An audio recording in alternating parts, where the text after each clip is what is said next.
ये बताइए एक सवाल कि अगर आपको लगता है कि कांग्रेस की लहर चल रही है या कांग्रेस आगे है या कांग्रेस को बढ़त है या कांग्रेस को एज है जो जिससे लगता है कांग्रेस की सरकार बन जाएगी, तो इसकी बुनियाद क्या है, बेसिक क्या है जिसकी वजह से लोग जनता बीजेपी को हटाना चाहती है और कांग्रेस को लाना देखिए, चाहती है? पहली बात तो ये है कि लोग 10 साल में ऊब जाते हैं, परिवर्तन उनको चाहिए। ऐसा तो है नहीं कि उनके, देखिए मज़े की बात है, एंटी इनकम्बेंसी भाजपा की है। एंटी इनकम्बेंसी 10 साल पहले हुड्डा सरकार की अभी भी कायम है।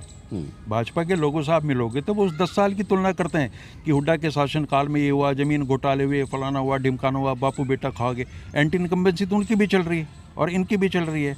लेकिन इसके बीच में लोग अपना उनको निर्णय करना है कि कौन सी ज़्यादा महत्वपूर्ण। तो एक तो जो ऊब पैदा हो जाती है वो है।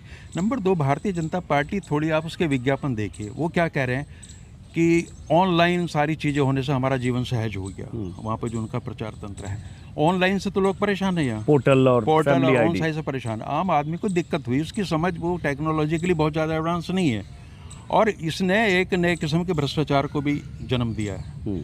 तो भाजपा बजाय इसके कि वो अपनी थोड़ी सी राजनीतिक समझदारी दिखा के गलती महसूस कर ले कि हम इसको लागू करेंगे, लेकिन पहले लोगों को ट्रेंड करेंगे ताकि ये चीज़ें, देखिए वक्त की ज़रूरत है, ऑनलाइन तो होना ही होना देर सवेर, लेकिन आप अपनी गलत चीज़ पर अड़े हुए हैं अभी तक। नंबर 2, उनका प्रचार तंत्र यहाँ सीमित है कि हमने दूरियां कम कर दी नेशनल हाईवेज़ के जरिए। आप जाएंगे हरियाणा में नेशनल हाईवेज़ भरे पड़े, लेकिन ये भी तो देखो हाईवेज जो चल रहे हैं वो जिन सड़कों से जुड़े हुए हैं, वो सड़कें तो कांग्रेस के टाइम में बनी है ना। अब आदमी इतना बेवकूफ़ नहीं है कि वो आपके प्रचार में आ जाएगा। और नेशनल हाईवे बने हैं, बहुत अच्छी बात है, बनने चाहिए, लेकिन जो टोल टैक्स की समस्या है ज़्यादा से ज़्यादा, उससे भी लोग आहत हैं। तो कई सारे मोर्चों पे भारतीय जनता पार्टी को इस समय विनम्रता दिखानी चाहिए थी कि हमसे कुछ गलतियां हुई हैं, लेकिन ये पार्टी और इसका नेतृत्व इतनी जिद पे अड़ जाता है कि मानने को तैयार ही नहीं, चाहे विनाश हो जाए। तो ये समझदारी भाजपा नहीं दिखा पा रही है। कांग्रेस के प्रति कोई बहुत ज़्यादा प्यार नहीं है कि लोग उमड़ परेशान हो रहे हैं, वो शासन देखे हैं उन्होंने, लेकिन यही है कि भाई अब और कोई विकल्प नहीं है। पलट के देखते हैं। लेसर इविल, जो छोटी बुराई है, जो हर बार एक बड़ी बुराई आ जाती है सत्याग्रह में, तो फिर से वो बार बार उसको ट्राई कर रहे हैं। विकल्प कोई हरियाणा में इन दोनों पार्टियों का बन नहीं पा रहा है।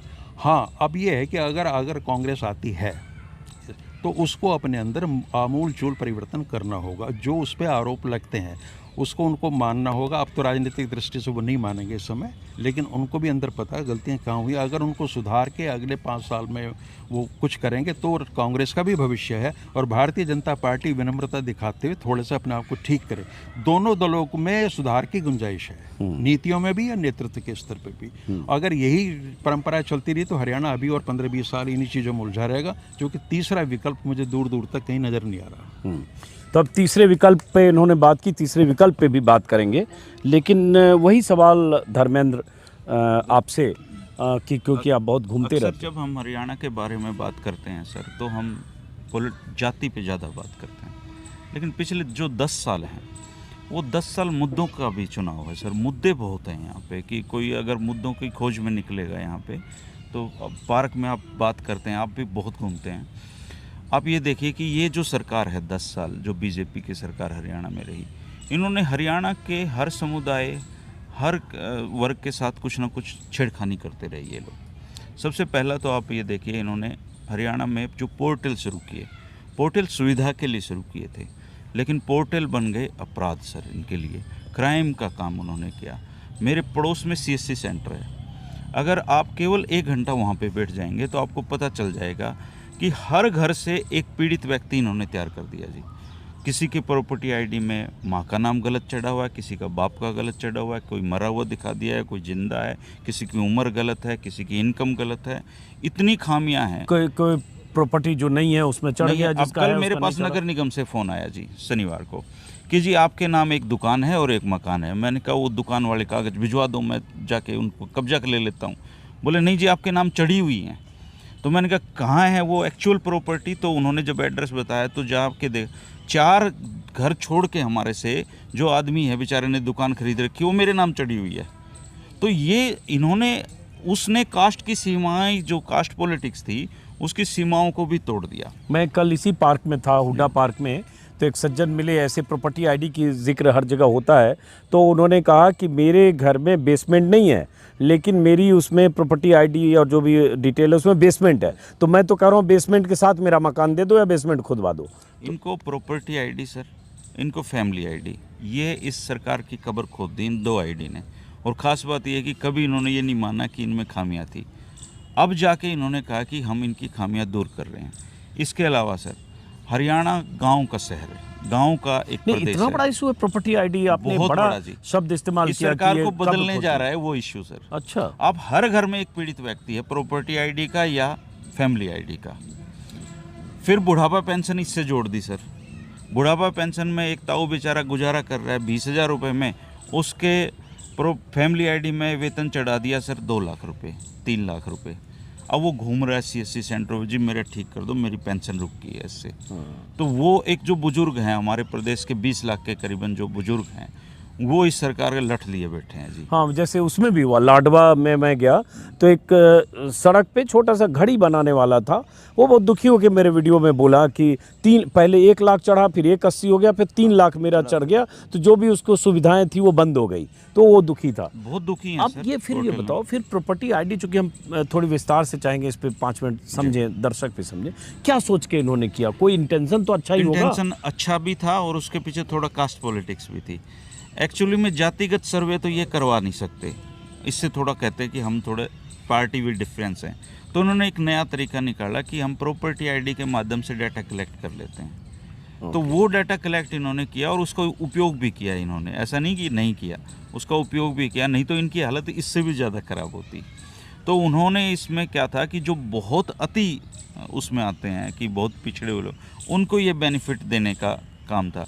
लेकिन उस प्रॉपर्टी आईडी का, फैमिली आईडी को बनाने का जिम्मा जिन लोगों को प्राइवेट हाथों में दिया, उन लोगों ने आपसी साठगांठ की, कई लोगों ने अपने काम में लापरवाही की। सरकार जो अधिकारी थे, ऐसा लग रहा है कि वो भी सरकार की चूल्हे हिलाना चाहते थे, तो उन्होंने जानबूझ के उन खामियों को दूर भी नहीं किया। और फैमिली आईडी और प्रॉपर्टी आईडी, दोनों आईडी इनकी आइडेंटिटी ख़त्म करने पे तुली हुई हैं।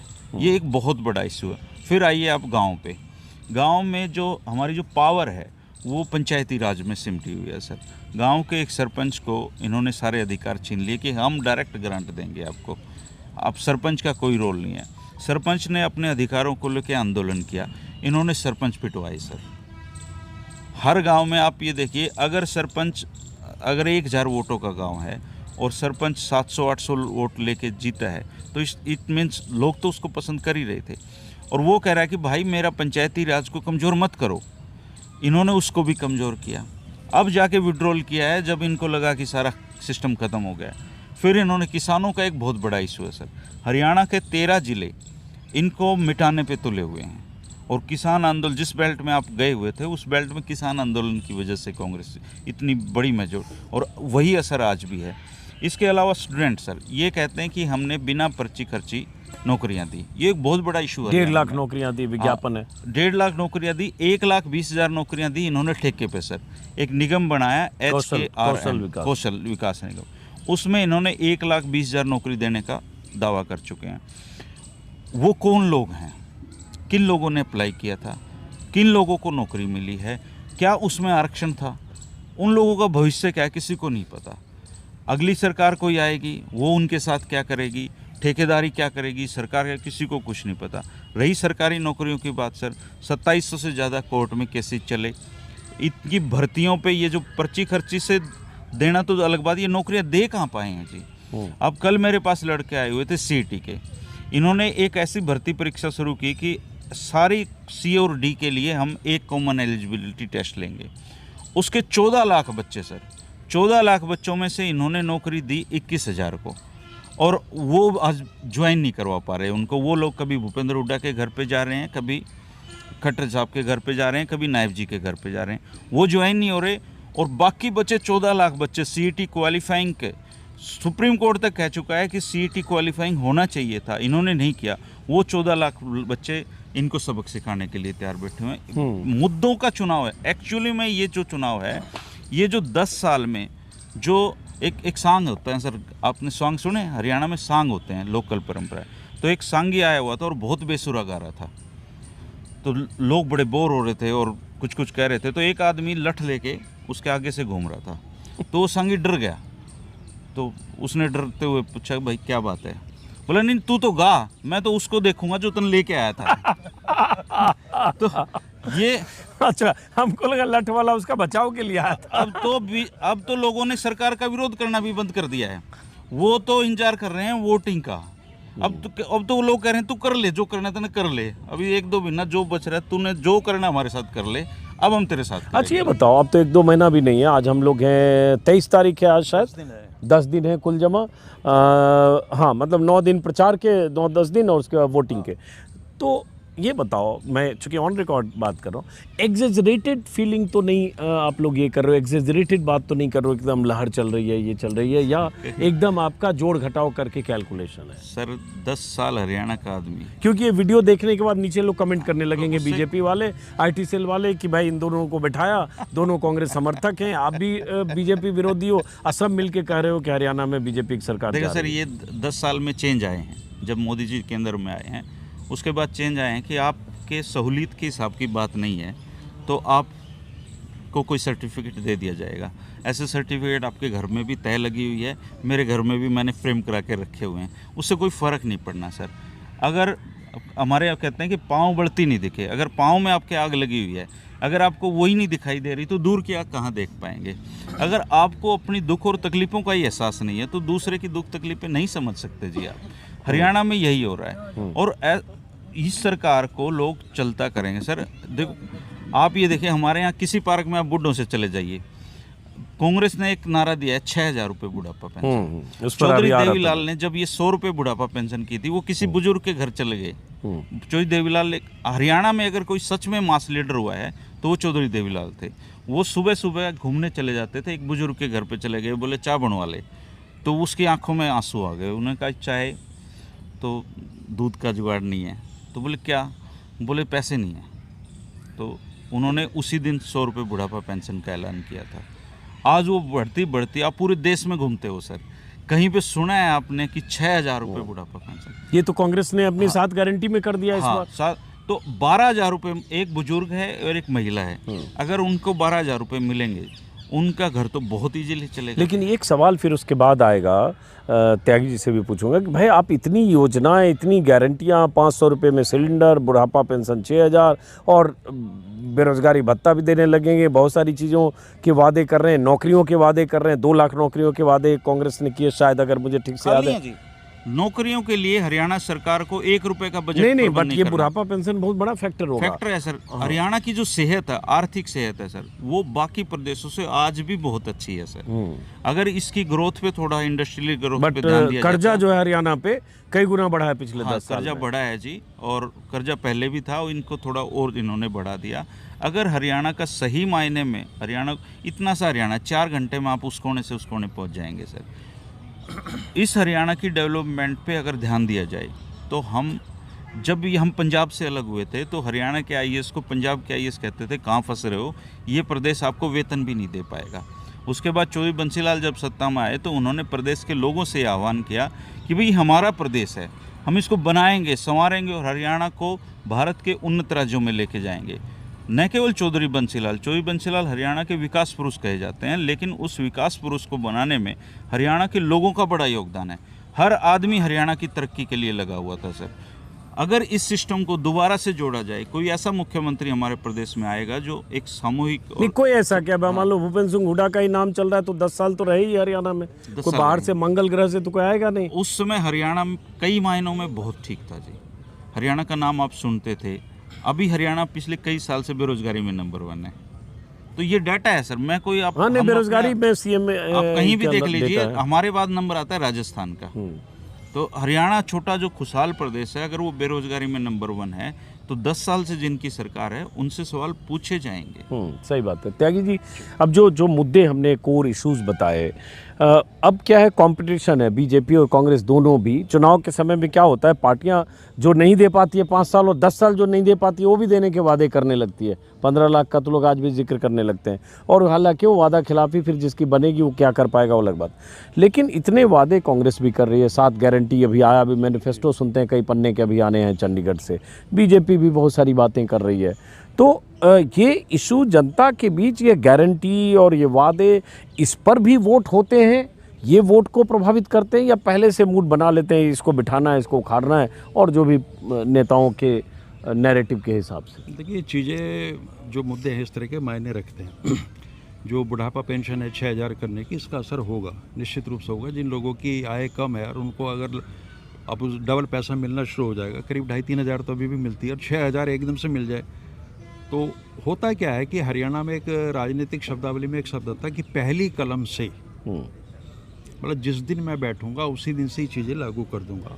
और चौधरी देवीलाल ने जब बुढ़ापा पेंशन स्टार्ट की थी, वो पहली कलम से ही की थी।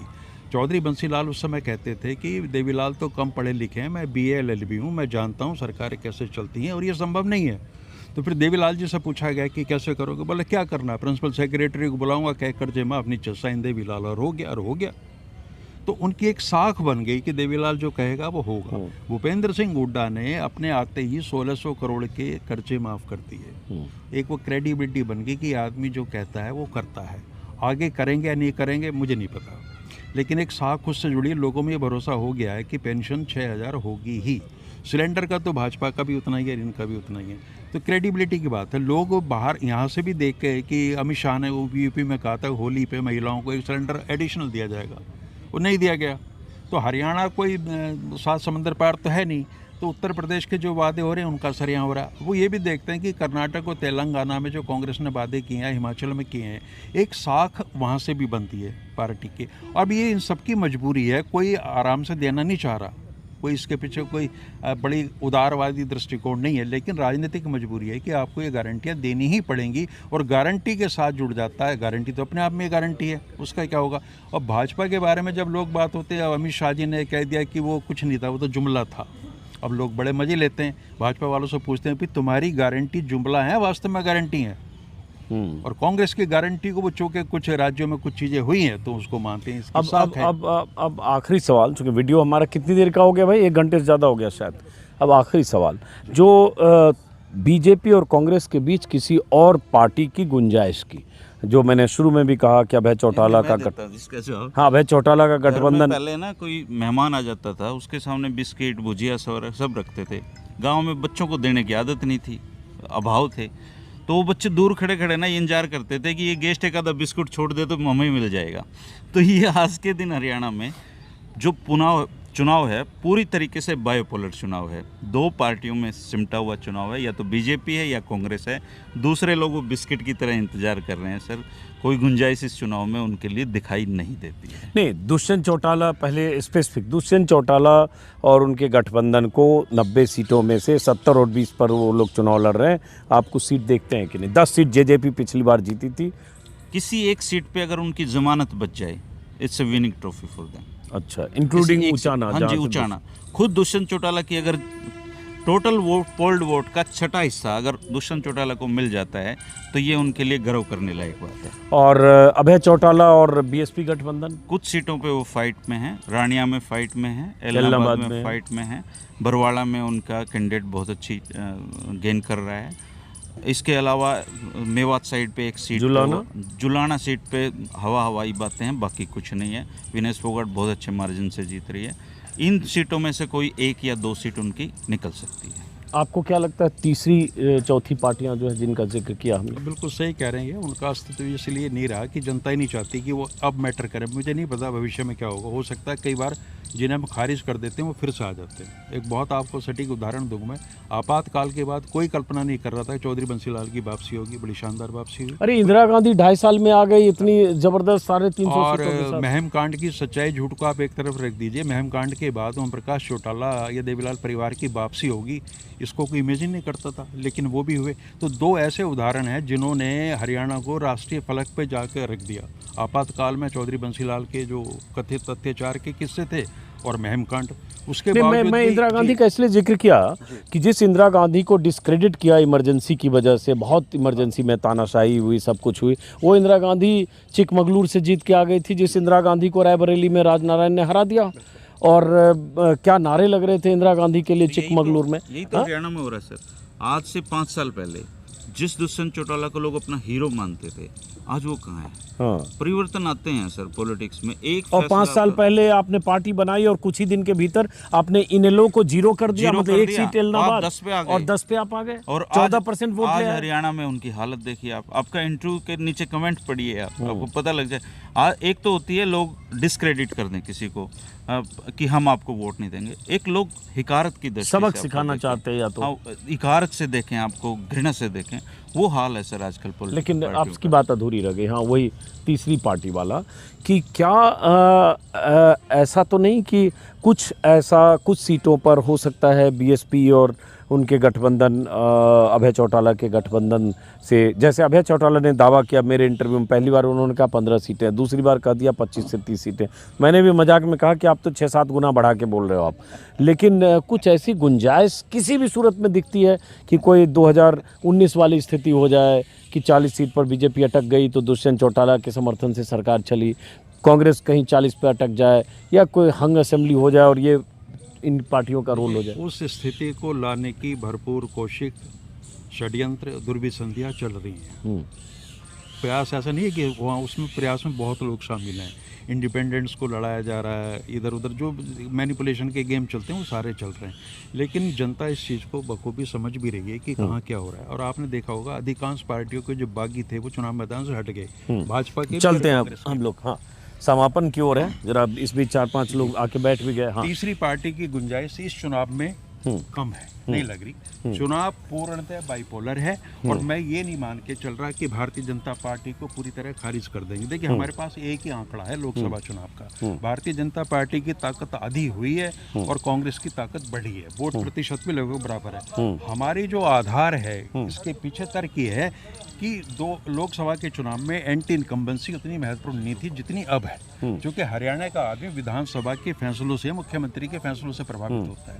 तो एंटी इनकम्बेंसी का रेशियो बहुत ज़्यादा बढ़ गया लोकसभा चुनाव से। अगर हम उसी आंकड़े को सही मान के चलें जो आया है वास्तव में, और वो काफ़ी तो प्रमाणिक है, तो मैं अगर उसकी एंटी इनकम्बेंसी स्टेट के साथ में जोड़ दूं तो उससे हमें ये लग रहा है कि ये एक लहर आप ना भी कहें, अंडर करंट ऐसे हैं कि कांग्रेस के लिए वो सुविधाजनक स्थिति है और भारतीय जनता पार्टी के लिए चिंताजनक स्थिति है। आपका क्लोजिंग रिमार्क? मैं क्लोजिंग रिमार्क ये है सर कि कांग्रेस 10 साल पहले लोगों ने बाहर की थी, आज उसी कांग्रेस को ला रहे हैं बीजेपी और बुरी तरह से बाहर की थी। 10 साल बाद सत्ता में 15 सीटों पर हुड्डा बाहर हुए। इन पे एक हरियाणवी चुटकुला सुनाना चाहता हूँ सर। एक बार है ना, एक आदमी बहुत गांव में बदनाम आदमी था, उसको सब बुराइयां करते थे। वो क्या करता था सर, घूम घूम के पेशाब करता था गली में। तो सब लोग यार खराब आदमी है। तो वो एक दिन मरने को हो गया, तो उसने अपने बेटे को बुलाया कि बेटा एक अंतिम इच्छा है, पूरी करोगे? बोला हाँ पिताजी बोलो क्या इच्छा है? बोले ऐसा कोई काम करना ये पूरा गाँव कहे कि तेरा बाप भला आदमी था। बोले जी कर देंगे।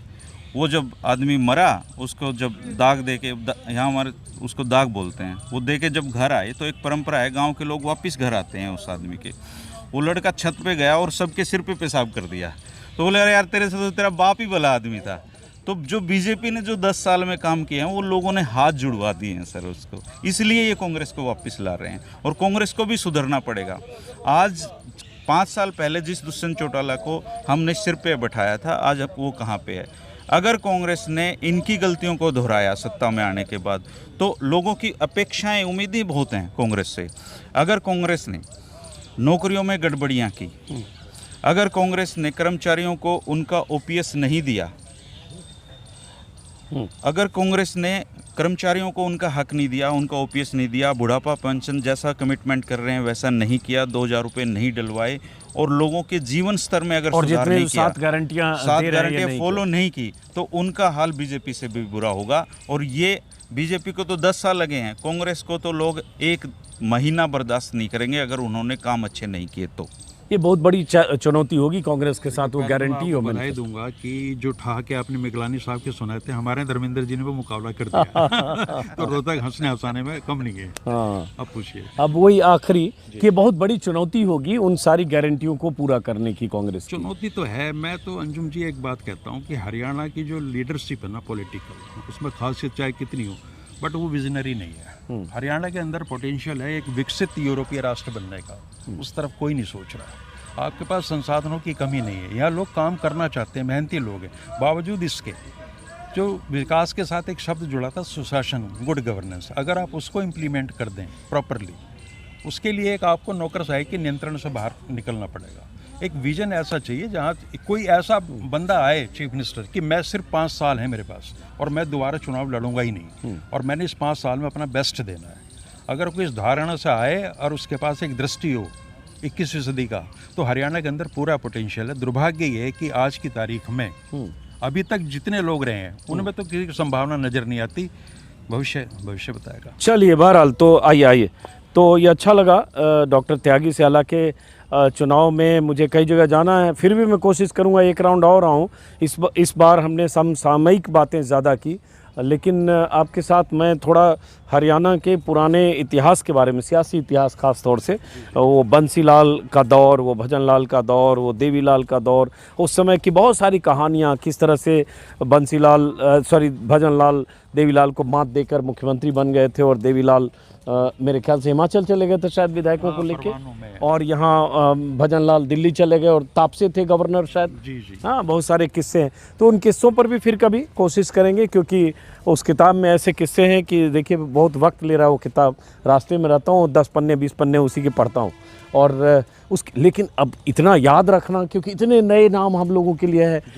हिंदी बेल्ट में अगर देखें, जैसे यूपी बिहार बड़े स्टेट हैं, तो वहाँ के बहुत सारे नेताओं को जानते हैं। यहाँ के नेताओं को हम 4-6 बड़े नेताओं को छोड़ दें, बहुत लोगों को नहीं जानते हैं, या 50 साल पहले के चौधरी छोटू राम को जानते हैं। तो इसलिए हमें उसकी गहराई में उतरना पड़ता है। एक बार हम अगली बार मिलेंगे तो आपके साथ हरियाणा के सियासी इतिहास पर कोशिश करेंगे बात करें। फ़िलहाल इस रोहतक के पार्क से आप दोनों का बहुत बहुत शुक्रिया। और ये पार्क ऐतिहासिक है, क्योंकि ये पार्क जिस ज़मीन पर है वहाँ कभी जेल हुआ करती थी, जो मैंने भूमिका में बताई। ताऊ एक बहुत देर से आने को बेचैन है। बताओ ताऊ, कुछ कहना चाह रहे हो आप? हाँ, बताओ आप। यहाँ के जो भूपेंद्र हुड्डा है ना, यही ने काम करे हैं। यहाँ का पानी भी चौधरी देवीलाल ले गया, चौधरी बंसीलाल हम किसान हैं, और भूपेंद्र हुड्डा ने सोचा है इस रोहतक के बारे में। और वही आओगा जो ये घने पढ़े लिखे हैं, उनके हाथ में वोटना है, वोटा का गरस्ता हम मार रहे हैं गम्मा में, और वह गेरांगे ना जब जीतेगा। अच्छा, और भूपेंद्र बनेगा। क्यों भूपेंद्र बनेगा? वोट देंगे। अच्छा, तो भूपेंद्र हुड्डा ने ऐसा कौन सा काम किया था? वो बहुत बढ़िया काम करे, बिल्डिंग इतनी बना दी रोहतक में, बहुत गजब की। फुटी पड़ी थी, कहीं चाहे कौन है अपनी जान में पढ़े लिखे बन रहे हैं। क्या था, एक्शन बैठने की भी जगह नहीं थी, को थाने में जगह नहीं थी, सारे थाने बनाए, तहसील बनाई, और मेडिकल में सारी SDO इनके सबके दफ्तर बनाए। इसने रोहतक चमका दिया। चलो, अब अपनी ठोक बचाओ है, मारे गए से बड़े बड़े मारे पानी ले गए, हम वोट दे देंगे इनकी। किनकी? ये जो हैं देवीलाल परिवार की ना। चलो, क्यों मारा पानी गया प्रेम। चलिए, बहरहाल इस वीडियो को यहीं खत्म करते हैं। फिर मुलाकात होगी हरियाणा के किसी और इलाके से। नमस्कार। पढ़े लिखे तो वोट गिरन भी ना था। हाँ, पढ़े लिखे तो वोट गिरन भी ना था। हम कष्ट करके चाहे 20 कोस पर पोलिंग होता है, और जो पढ़े लिखे ना, जो तुम पूछो हो ना, इनकी कोई ना माने। आज जागरूक हो रहे हैं साहब, सब गम जागरूक हो रहा है, और इन कोई नहीं पूछेंगे। घर में एक नहरे हो रहे हैं, 2 वोट पाऊंगी, मारो 10 वोट। चलो ताऊ, बहुत बहुत प्रणाम। वोट हम दे रहे हैं। हाँ, और जितावाएगा मामा दे। चलो ताऊ, रहे पढ़े लिखे थे, बुढ़े कुर्सियां बुढ़े बैठे रहेंगे घर। हाँ, वोट गिरन भी ना था, मी आ गया। चलो नमस्कार। चलिए, फिलहाल रोहतक के अरे ताऊ थम नहीं रहे ताऊ, आप जाओ चाय पियो। चलो, नमस्कार।